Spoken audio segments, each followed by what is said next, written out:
Well, there was a real body blow to the sport also in the early part of January. Hackney is dead. The receivers there, Price Waterhouse, pulled the plug after the meeting on the 4th of January, said enough is enough. And unfortunately, no more Greyhound racing at Hackney. So many happy memories for us all Hackney Stadium brought us. Of course, in the olden days when it was run by the Brent Walker setup. And we'll be casting a look back at one special story that we had on SIS back in 1987. That's coming up a lot later on the tape.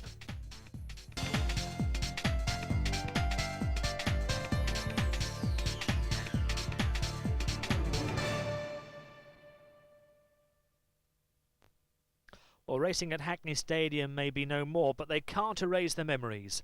We've gone back to 1987, the first year that SIS were broadcasting to the shops, the Mecca Guineas, our first big open race competition. And in the semi-finals we had a dead heat for third between Isomac and Metro Express. A rerun was staged on the Monday morning. Ian Carnaby sets the scene.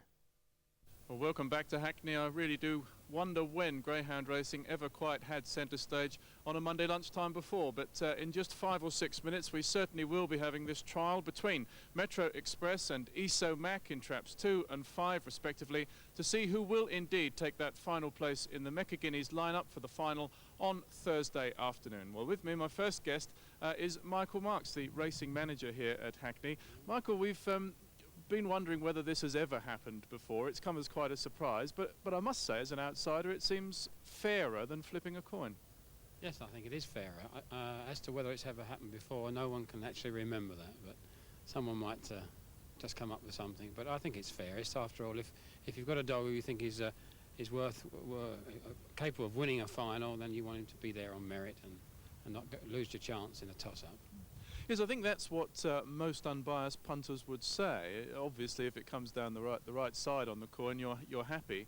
But one of these dogs, after all, Metro Express, who's coming back after an injury and seems to be improving, it's natural enough that they should want to go for broke, I suppose. Yes, he's been off since the Derby. He won 2 rounds of the Derby. He's had a tendon which is now completely healed. So he's had a long rest, and he should be well capable of squeezing another trial in like this without any undue trouble. Would I be right in saying that in some other competitions, and in some other important races, that it's automatically the flip of a coin, because we have tended to get used to that over the years? Well, the rule quite clearly states that should this happen, a third place dead heat, the guidance is that they should either run a 2-dog trial, or when the connections and owners mutually agree, that place can be decided by the spin of a coin. But in this case, the connections couldn't agree, so this is why we have to run this 2-dog trial.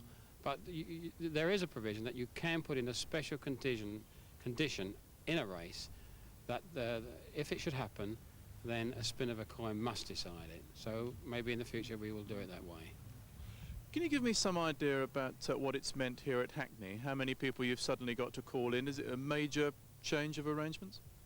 No, because most of the arrangements which I've made this morning are permanent staff. It hasn't caused us any inconvenience at all. We've prepared the track just the same way. We didn't have to water. We had a lot of overnight rain.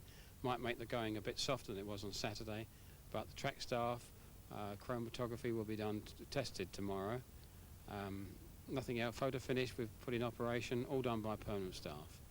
When I first arrived just over an hour ago, there was a bit of surface water down by the first bend. We know that both these greyhounds are railers. Now, has that just seeped away because it looks better now, or do you take positive steps to get rid of that? There was a bit of surface water. We swept it away, and the rest has just disappeared naturally. So it looks all right, doesn't it? But I think the going will be a shade softer than it was Saturday. Of course, apart from anything else, and just when you least expect it, suddenly there's all this PR, and it can't be bad for Hackney Stadium either. Oh, it's become a talking point, so, as you say, it can't be bad. Let's hope the best dog comes through this morning anyway. OK, we're only a few moments away from finding out just which the better dog will be. But for the moment, let's bring in someone else, most unsuspecting hero of the morning, really, because I think I'm right in saying, Bill, that you are Bill Kelly, a taxi driver. Now, I think what I'm going to let you do is just tell the story of what happened this morning in your own words. I do know that it certainly concerns Isomac. It certainly does. I had a fair anti-post bet on him before the competition started, and haven't been able to see too many of the rounds. And this morning I was on my way into work and I thought to myself, well, it's 11 o'clock, I'll catch that on the way to work.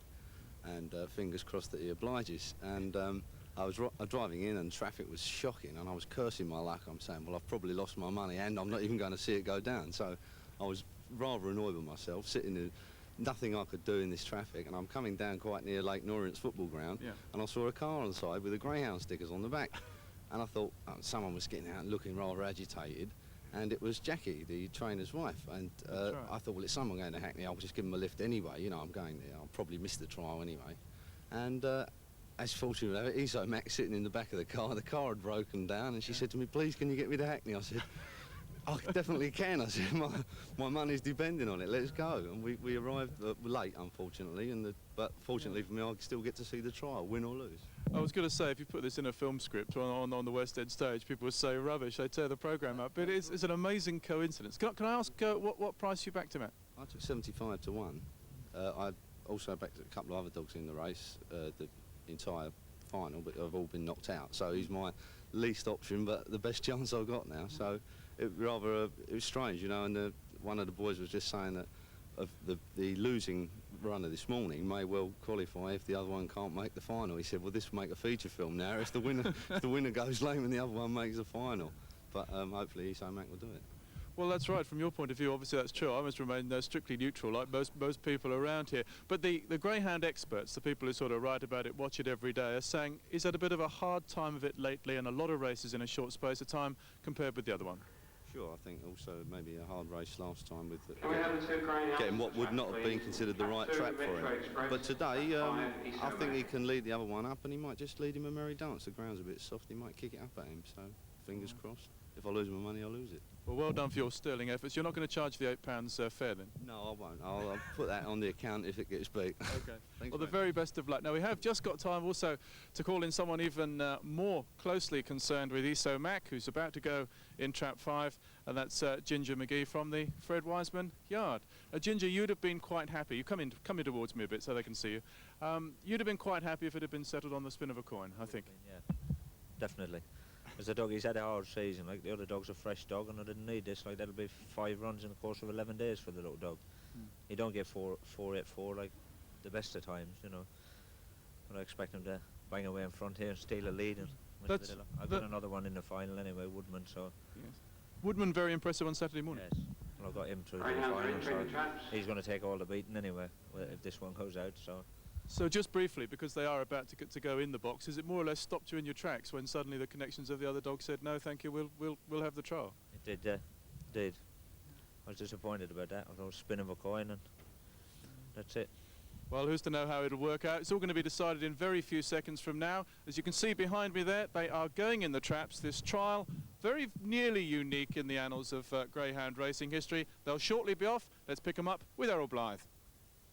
Yes, thank you, Ian. And of course, we've got trap 2 here, Metro Express, and trap 5, Iso Mac. There was one other story to tell you about. The kennel lad who'd brought in Metro Express managed to lock his keys in his car keys in the car with a dog inside, and there was a bit of high drama also when they tried to open up the car and get Metro Express out. But everything's okay.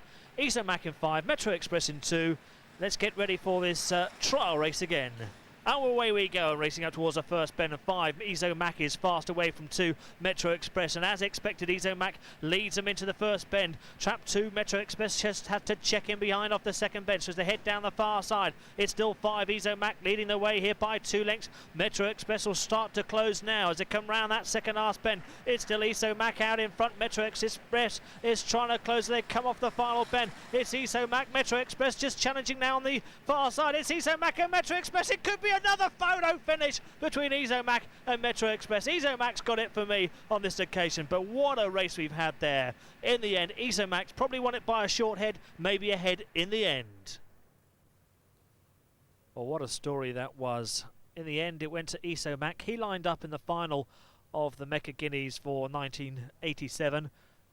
Unfortunately, didn't really play an important part in the race, and it went to Field Road, trained by Derek Law. We'll bring you more nostalgia in next month's tape as well.